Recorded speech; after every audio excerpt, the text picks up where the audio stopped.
Well, hello there, I think. How you doing? Um, it's Groundhog Day, apparently. I didn't know, but I woke up to all this Punxsutawney Phil didn't or did or whatever, and who gives a shit? Um, anyway, hi. I am not wearing my headset, as you see, and this is an experiment because those who are smarter than I about how this stuff works think that it would be okay to just be like this. So we're trying it. A few caveats. I literally slept no more than 2 hours last night. You can see it from the way my eyes look. I blame the son of a bitch in the White House. He's killing us all. I mean, slowly, because lack of sleep is one of the things that can, in fact, shorten your life, make you prone to illness and all of that. So, fuck him. Anyway, I just want to say, I am, I am definitely operating on fumes. I don't know how how much my head is functioning. Um, Mondays are always sort of paralyzing because I haven't had an opportunity to speak with you for 4 days, and the way things operate now in Donald Trump's America means that things that would have taken maybe 3 years to happen in the life before Trump are now happening in, a day or two. So whatever, you know what I'm trying to say, I hope.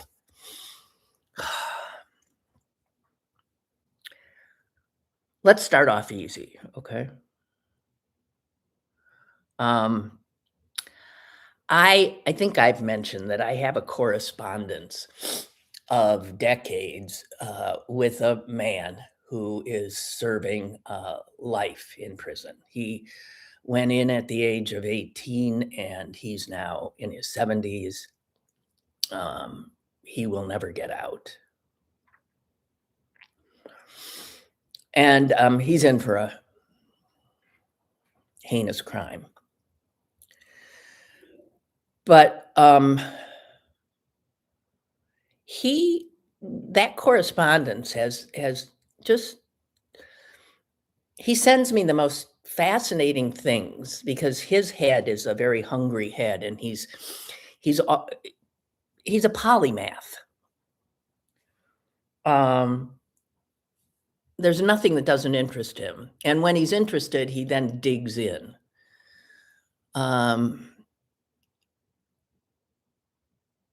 But he sent me the last letter I got from him recently had things in it about the Russian Revolution, the historical veracity of the biblical account of Exodus,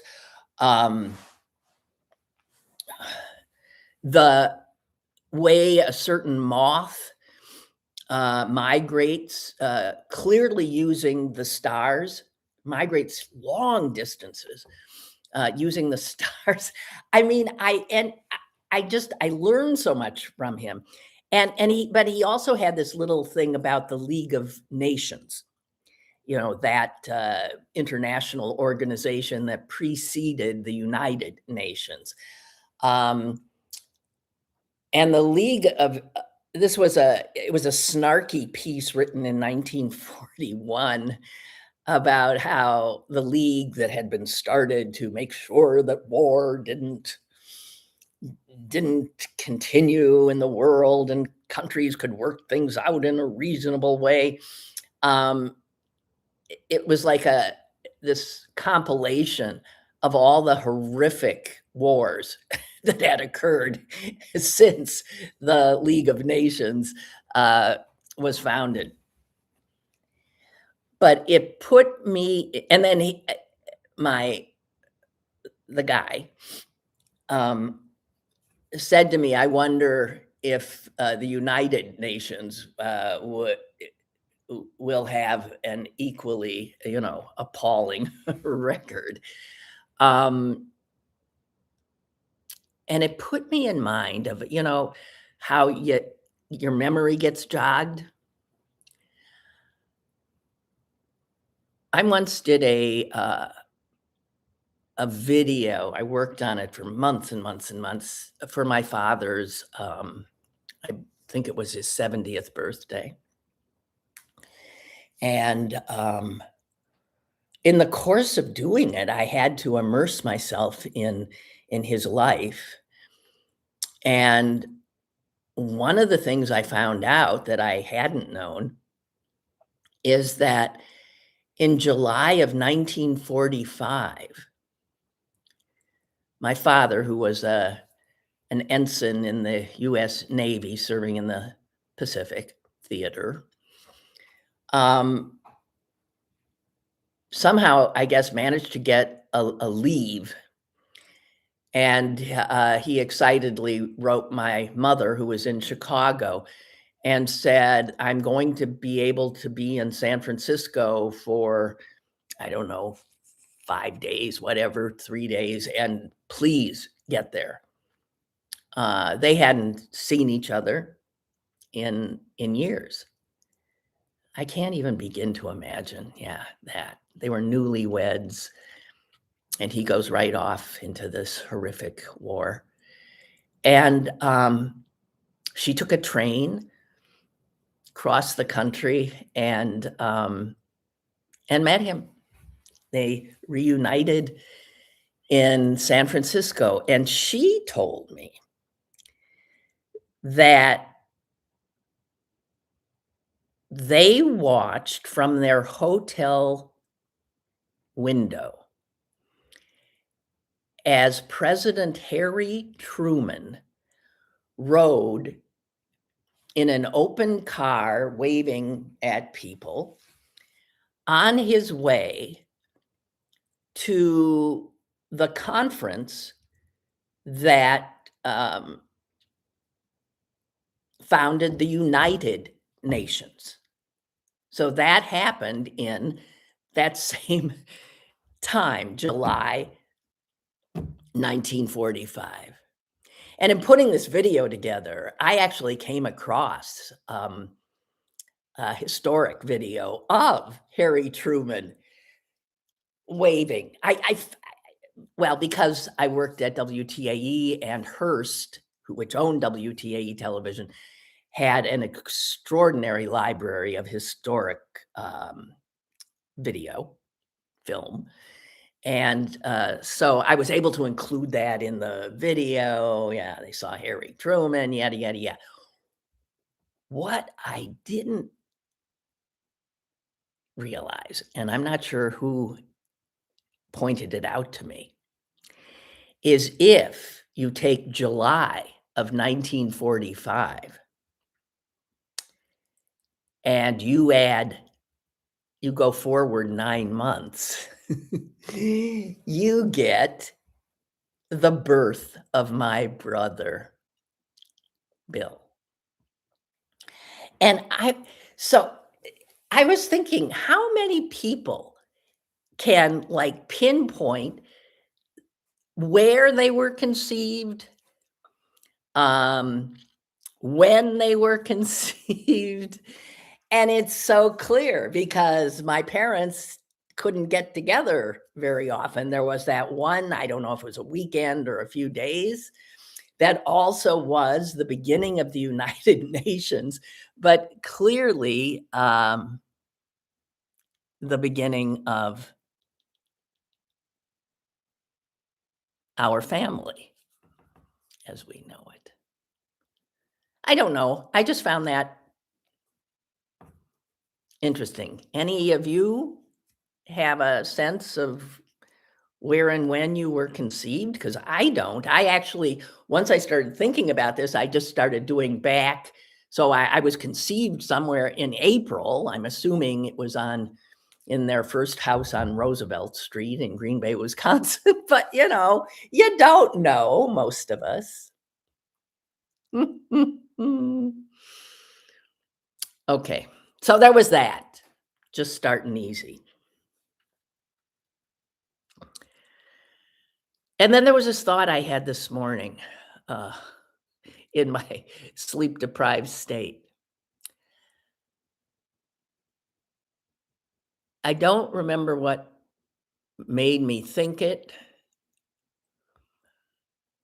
but it was about the loathsome, is it Jeff Bezos? All of a sudden, I can't think of his first name. You know, Amazon, one of the richest men in the world, um, owner of the Washington Post, which he is destroying in service to Donald Trump. And I was thinking, I saw a picture of him from about 15, 20 years ago, maybe. And then I saw a picture of him taken just the other day. And he looks nothing like he used to.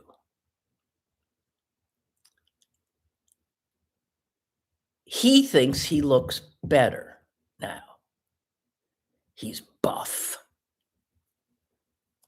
He's stretched and tanned, and he's wearing like couture clothing.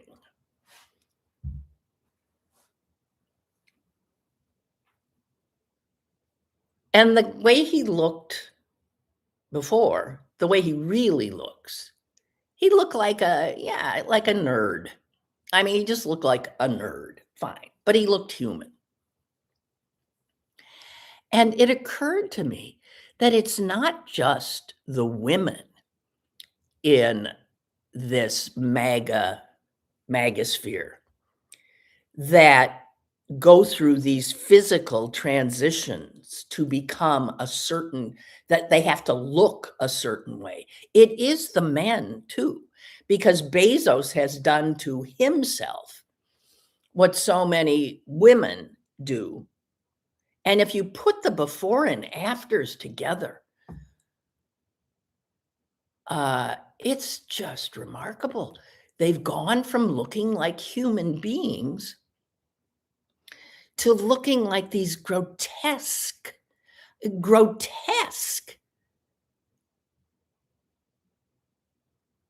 kind of human beings. And there's something so perfect about that. This somewhat, I mean, it's not Dorian Gray, but this Dorian Gray aspect of their physical beings showing the deterioration of their souls, of their humanity. Yeah. So anyway, that was I wish I weren't as I could have maybe I had that thought, and I wanted to pass it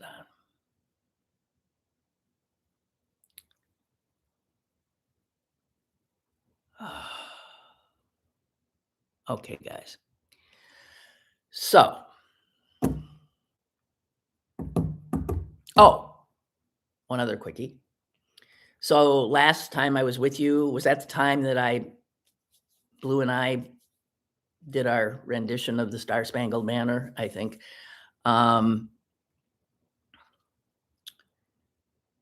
Anyway, I have to share something that Richard wrote because I thought it was clever. Richard sent me a email, and he said, I enjoyed your piano recital, but a more appropriate song would have been Rhapsody in Blue. My dog's name is Blue. You're absolutely right, Richard. Here's the thing, though. Rhapsody in Blue is really hard to play. It is not for somebody with crooked fingers and who hasn't played in decades. It's rough. Just saying. Couldn't have done it in a million years. But then Richard goes on to talk about this absurd Punxsutawney Phil thing that happens every year. And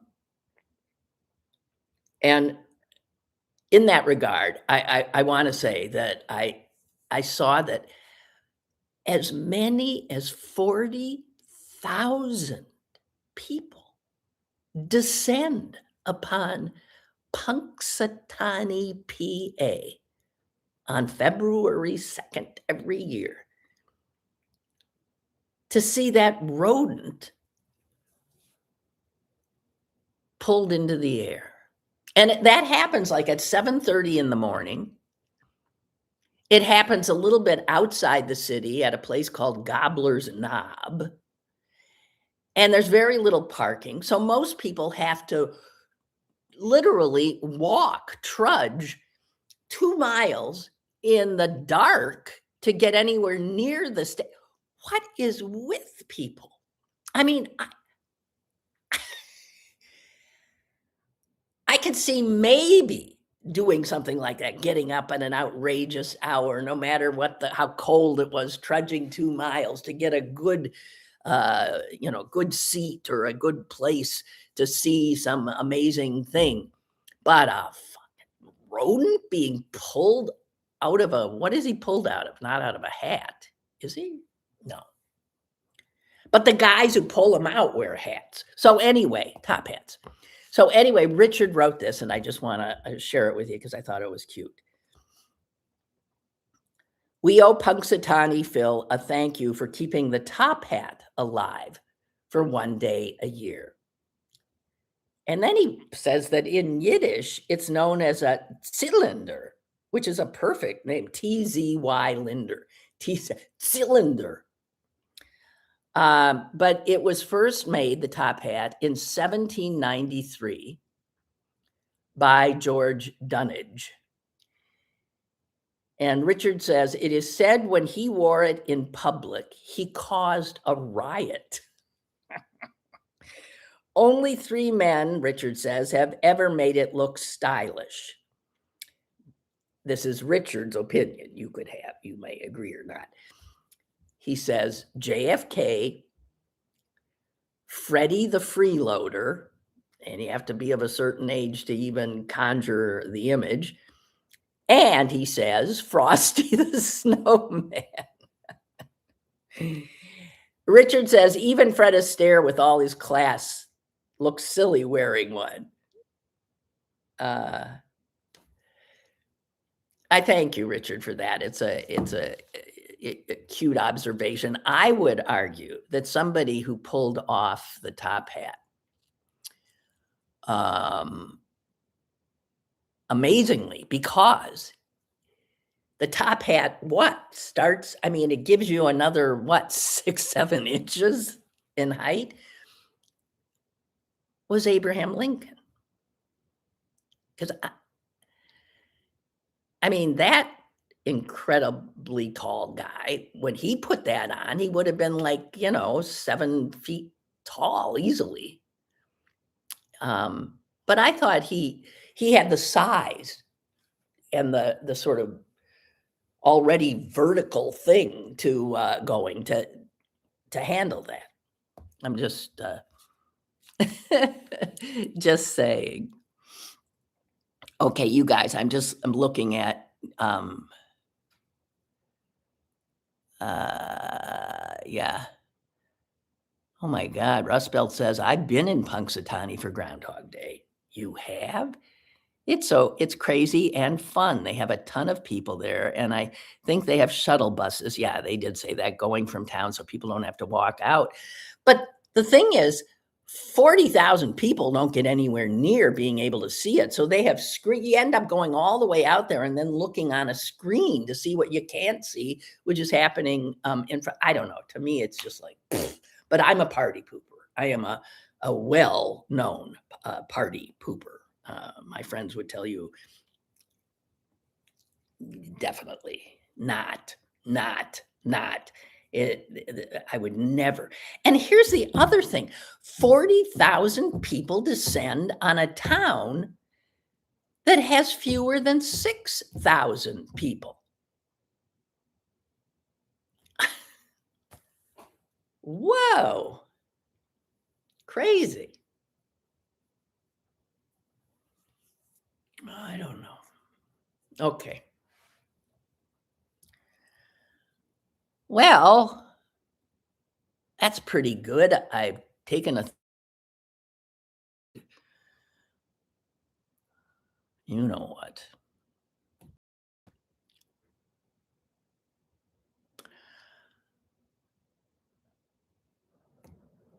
Epstein Files. Excuse me. Epstein Files. Yeah. And a whole bunch of other stuff. I mean, you can't keep up.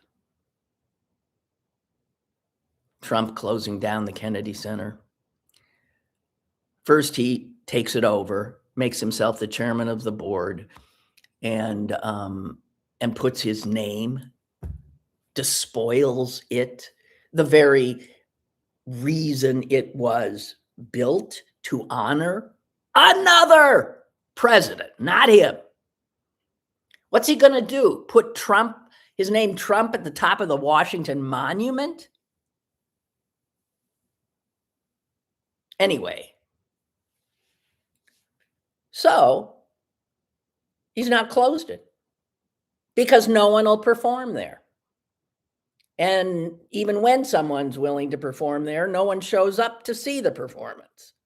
He's destroyed it, like he destroys everything. I'm so sick of it.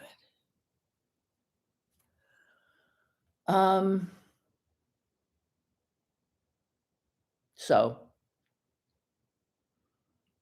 I just want to mention again that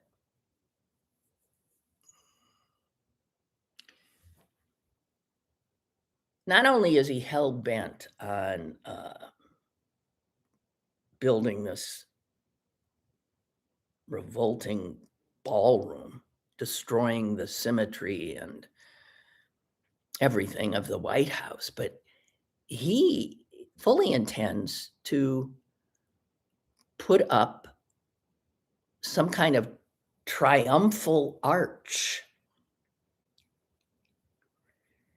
before July 4th, the 250th anniversary.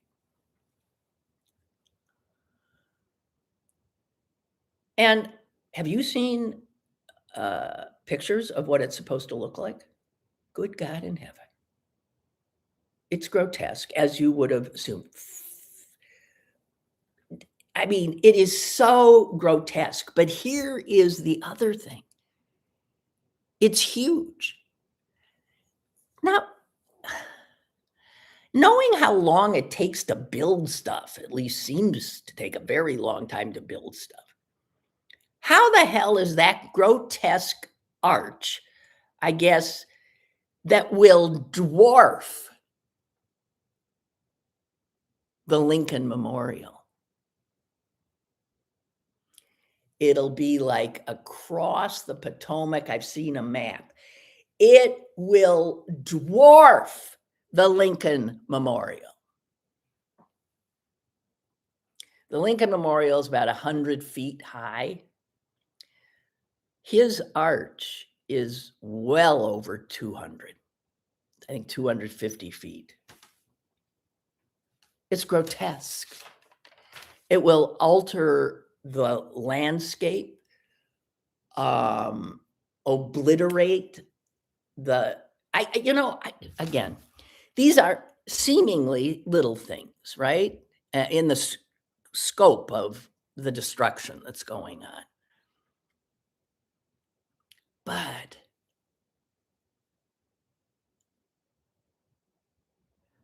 the only good possible thing that comes out of it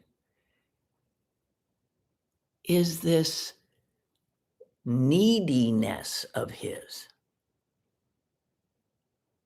to have everything be about him.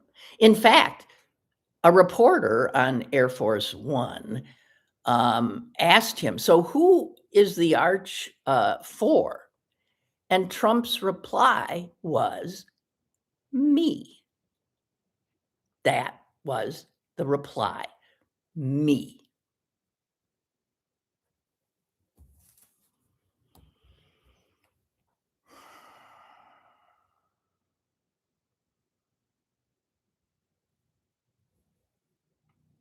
You can't make it up. Okay, so what else do I have? I'm just tiptoeing. Oh, I just want to mention his suit that he's brought. He sues everybody. He's even threatened last night, he threatened to sue, or early this morning, he's threatening to sue, what's his name? Trevor Noah, who emceed the Grammy Awards last night because he made a joke about the Epstein Files or something. And he says he'll sue him. He'll sue. So he's suing the IRS for what? He's demanding $10 billion.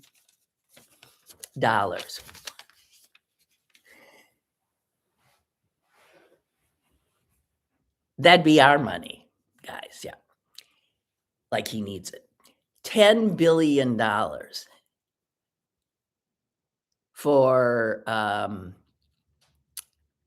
the leak from the IRS of his tax returns.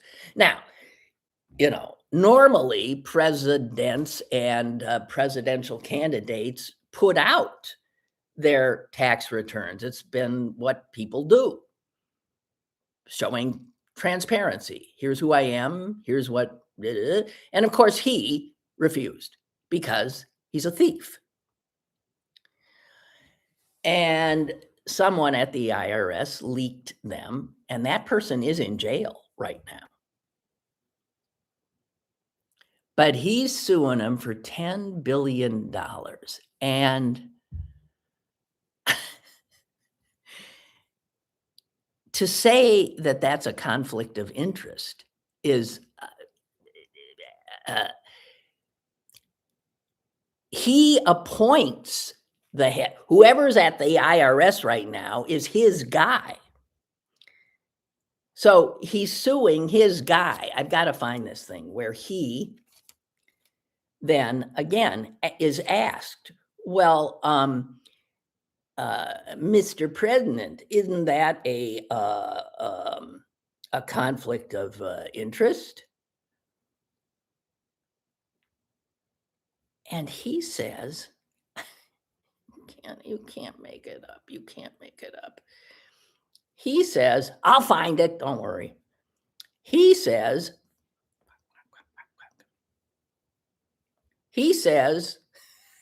fuck. Here. He says, yeah, I'm supposed to work out a settlement with myself.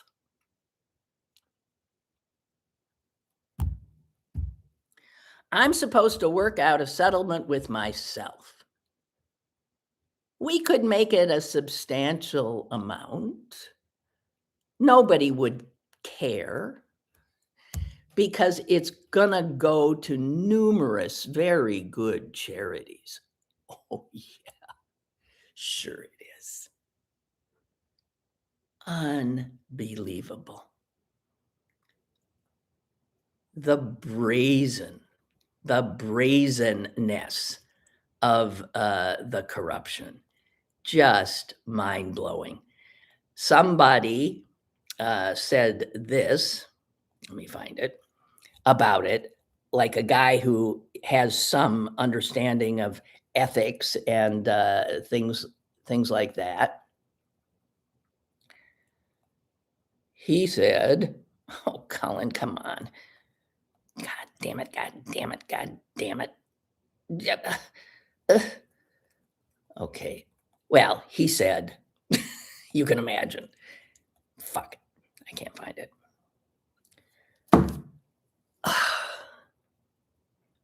So yeah, Trump appointed the leaders of the IRS and the Treasury Department. So as he said, he'll be working this out with essentially himself as to how much he's going to loot the United States Treasury for this. There's no end to it. I mean, he can't have enough. He can't get enough.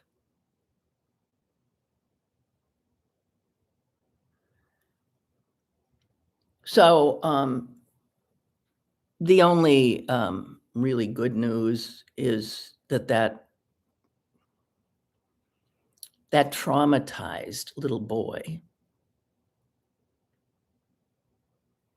is home.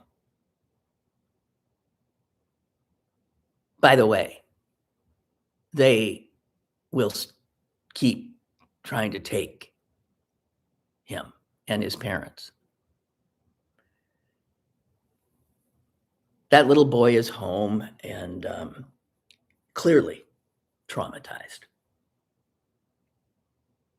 You can see it on his face. His father says he's clearly depressed. He won't eat. When Congressman Joaquin Castro went to check on them when they were still in detention, the boy would not even open his eyes.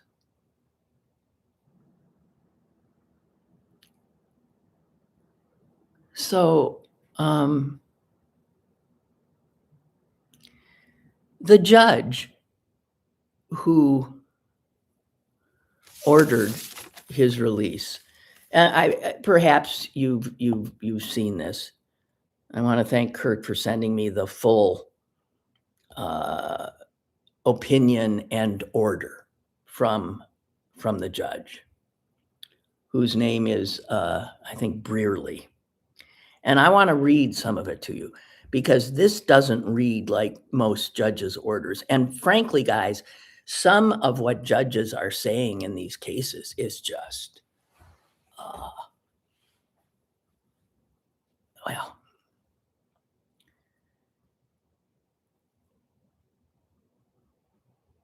the judge wrote, the case has its genesis in the ill-conceived and incompetently implemented government pursuit of daily deportation quotas, apparently even if it requires traumatizing children. This court and others regularly send undocumented people to prison and orders them deported, but we do so by proper legal procedures. The judge goes on, apparent also is the government's ignorance of an American historical document called the Declaration of Independence. 33-year-old Thomas Jefferson enumerated grievances against a would-be authoritarian king over our young nation. Among them were, he has sent hither swarms of officers to harass our people. He has excited domestic insurrection among us, for quartering large bodies of armed troops among us. He has kept among us in times of peace standing armies without the consent of our legislatures. That's from the Declaration of Independence, where we said,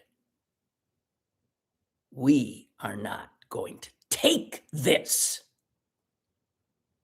which is what we now all have to clearly do again.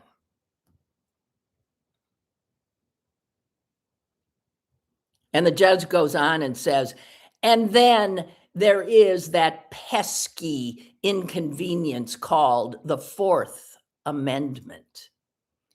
And this is from the Constitution, the right of the people to be secure in their persons, papers, and effects against unreasonable searches and seizures shall not be violated, and no warrants shall issue but upon probable cause, supported by oath or affirmation, and particularly describing the place to be searched and persons and things to be seized. None of which these SOBs have been doing.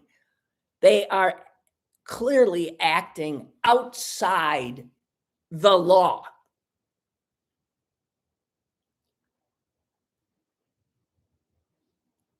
And the judge ends thusly: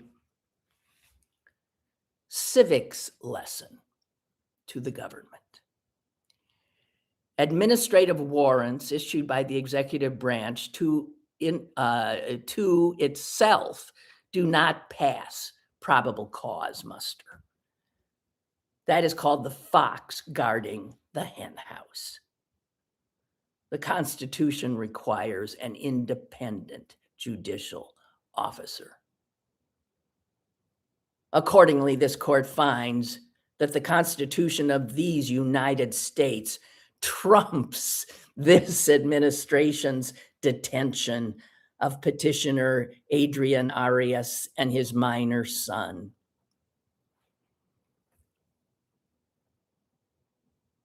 Their release from detention is granted. And then the judge said this: observing human behavior confirms that for some among us, the perfidious lust for unbridled power and the imposition of cruelty in its quest knows no bounds and are bereft of human decency. And the rule of law be damned.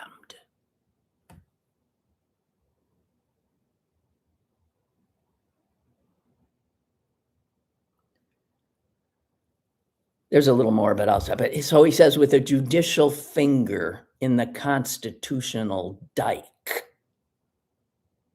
it is so ordered. That's U.S. District Judge Fred Bury. And under his signature, he put a picture of that little boy, the picture, Liam,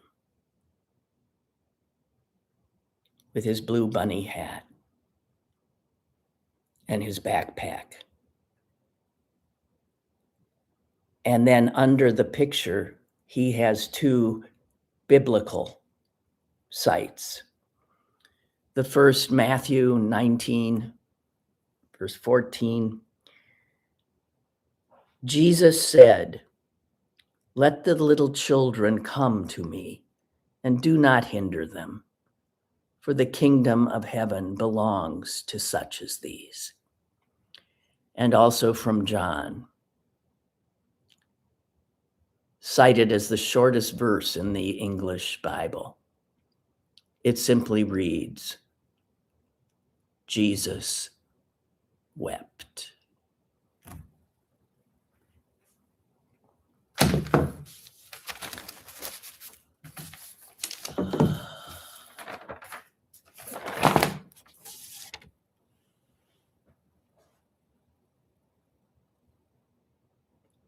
Oh no.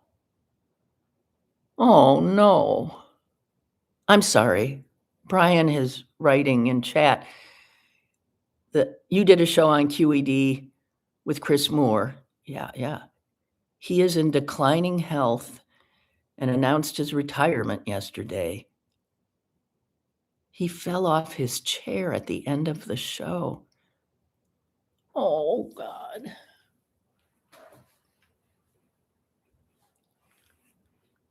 Brian wants to know if we got along. Oh, yeah, sure. He's a fine man. Wow. Thank you for telling me that. I didn't know. He's, Chris, I think, would be a year or two older than me. I don't know. I'm not sure.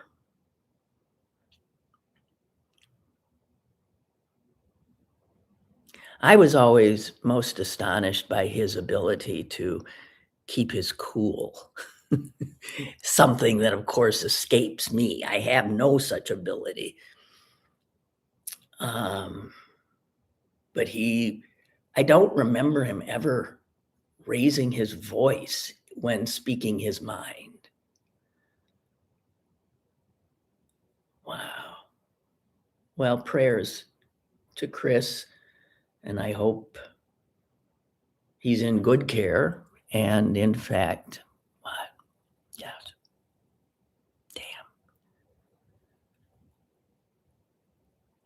Damn. Okay. And after Judge Beerley, I also want to again point out I think he's called the chief senior judge or something in the Minnesota district, and his name is, I always want to say Schlitz, like the beer. Do they still make that? Schlitz. Was Schlitz the beer that made Milwaukee famous? Or was that Pabst Blue Ribbon?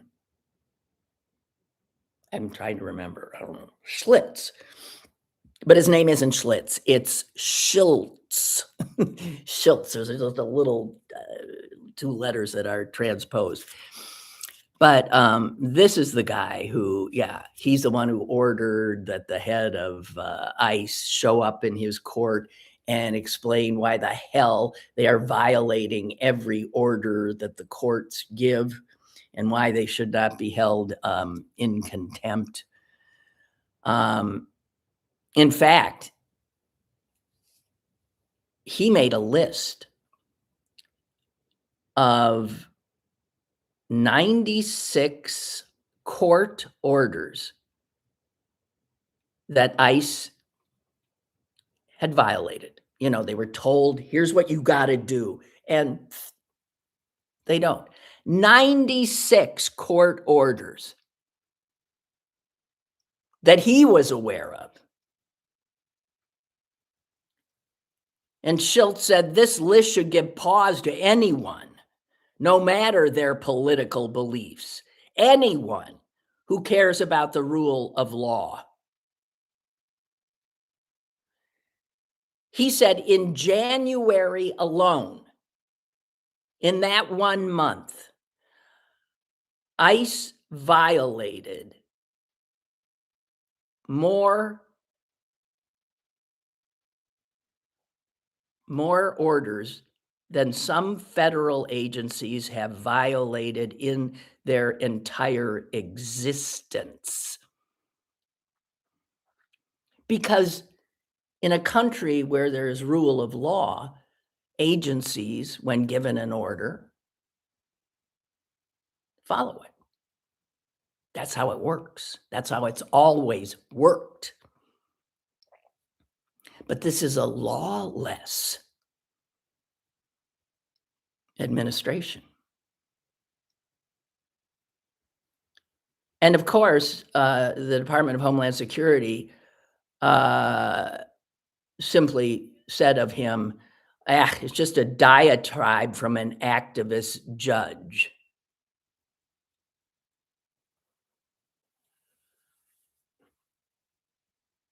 Yeah, well, this activist judge, just so, we know,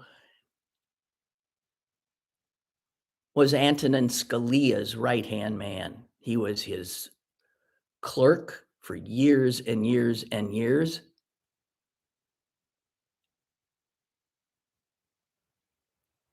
And last time I looked, Antonin Scalia was not like a left-wing activist something.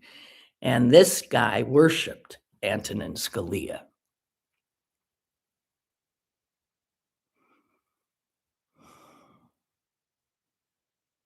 He, by the way, and I just want to tell you this because it shows the kind of man he is.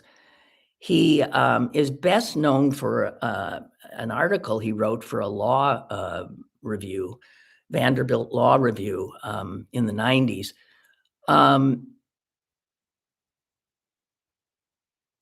And he considered it sort of a guide to young lawyers. It's what he told them they should do and or aspire to do. And he did it because he said there are high rates of alcoholism, drug abuse, divorce, and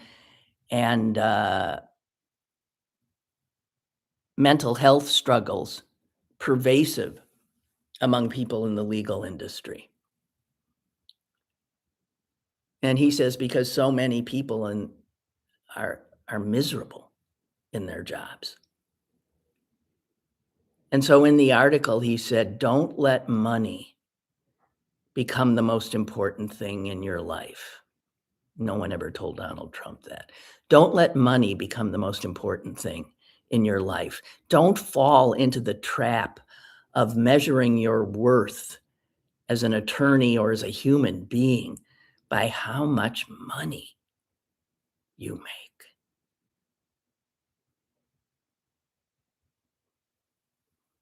A good man. Also, in regard to ICE, I don't know how many of you are aware that an Oakmont man this weekend was snatched in front of his wife and child. And he is here legally. His name is Jose Flores. And, you know, and I don't know what's happened to him since. I don't know. Does anyone know where he is or his wife, Harriet, said she and her husband, Jose, both have 5-year work visas. Both are employed, which makes the visas valid. They both also have real IDs, driver's licenses, and social security numbers. And he got snatched in Oakmont trying to get into his car to take his little girl to school.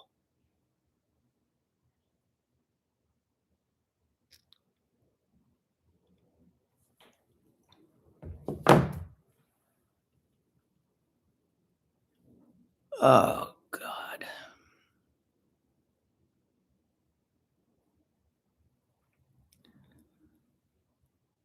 I'm just looking at you. Russ Belt saying of Chris, he had the only good talk show on KDKA. Yeah, he was good at keeping his cool, and it usually got callers so pissed off they would hang up on him. Oh.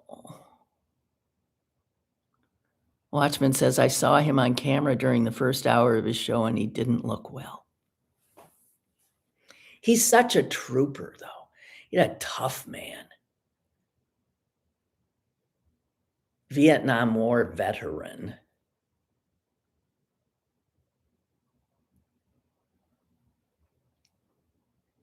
Yeah, there was a little bit there where, KD, of course, in employing Chris, would only put him on the weekend. The short time they employed me, I mean, I left. They put me on the weekend because that's where people like Chris and me were put. And I always called it the weekend ghetto.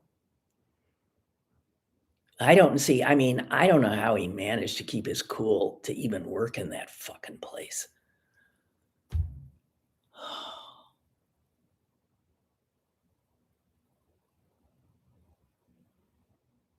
Oh, God, guys. So ProPublica has found and released the identities of the two officers who killed Alex Preddy. And the mind-blowing thing about it, I mean, it is mind-blowing. Their names. I don't know if I'm going to pronounce them correctly. Jesus Ochoa and Raimundo Gutierrez.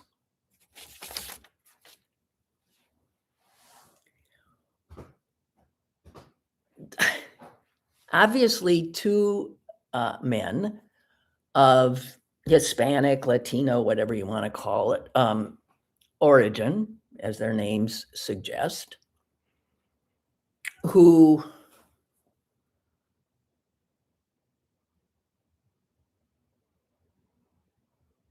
blew away, shot in the back, a man who was protesting legally the lawless sweeping up of mostly Hispanic and Latinos in this country. What the fuck?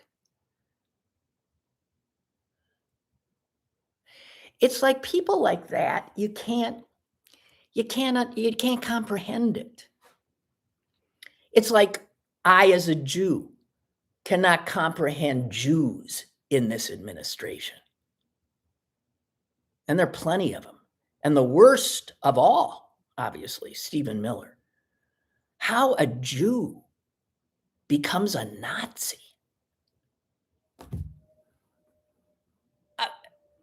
And it makes my head explode.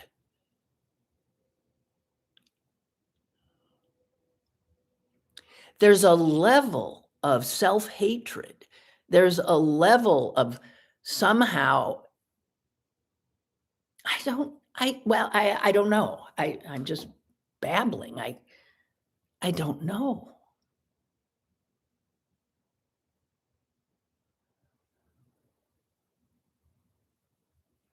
And also these two, looking up their records, they are not, they've been with the, I don't know, with the ICE or with Border Patrol for years and years. I mean, they are not untrained. They're not some of the new ones, the Proud Boy types and Boogaloo Boys that Homeland Security is actively recruiting. Wow.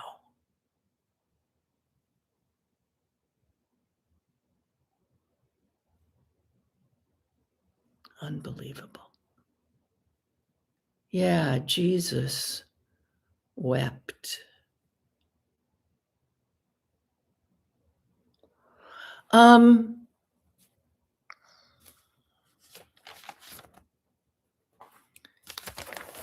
The Epstein Files, guys, I don't even,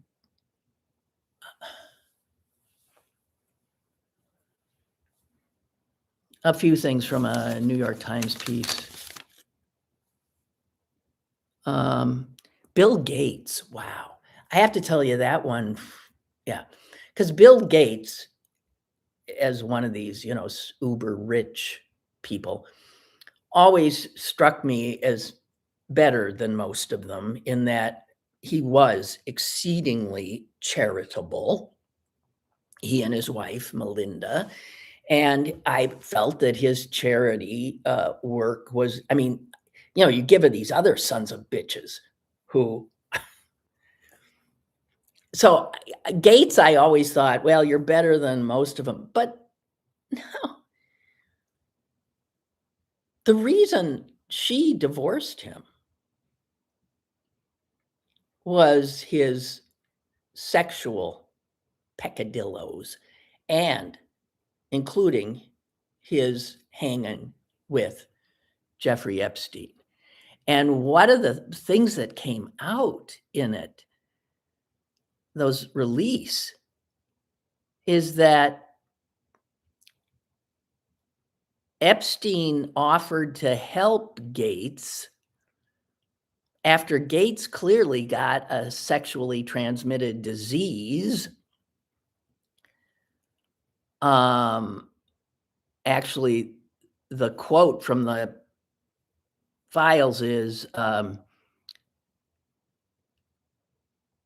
Epstein saying, I, can get you drugs to deal with the consequences of sex with the Russian girls. And then Gates clearly was asking him for more drugs that he could give to Melinda surreptitiously, drop into her coffee or something, trying to prevent, in case he'd given her this STD, because he didn't want her to get it, and then all, what the fuck?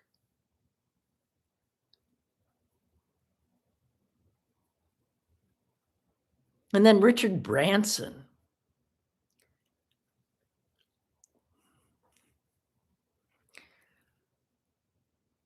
It's interesting how I interviewed him once, and it's interesting how when you have actual contact with a person, I found him charming. Yeah. And so I, in my head, always thought, well, he's a good guy. I know him. Yeah, sure. I know him. And Branson was hanging with Epstein quite a lot. And in one of these documents that came out, he tells Epstein, anytime you're in the area, would love to see you, as long as you bring your harem.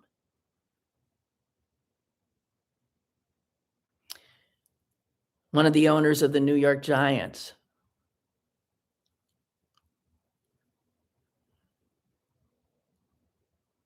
specifically asking for women of certain ethnicities and describing their bodies in vulgar terms. Sergey Brin, Elon effing Musk, that creep Commerce Secretary Howard Lutnick. I mean, his cabinet is riddled with criminals and the worst of the worst.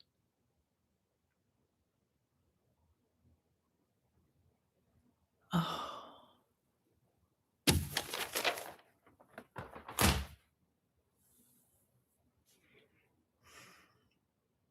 And that they have not released the really incriminating stuff. I am starting to think I don't know that I could bear to even find out what it is these guys were doing. I can't even imagine it.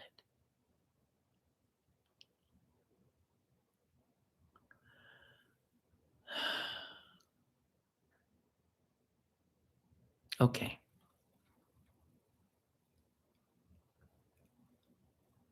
Rust Belt says about Chris Moore, he gave an amazing speech that got everyone fired up at an anti-Iraq war protest I went to in Oakland back in the 2000s. Wow. I don't think of him being somebody who, because I think of him as always so measured, but yeah. Chris Moore, good guy. Okay, guys, I have news for you. Another experiment tomorrow. I'm gonna try to have Susan, my sister, on as is our habit on Tuesdays.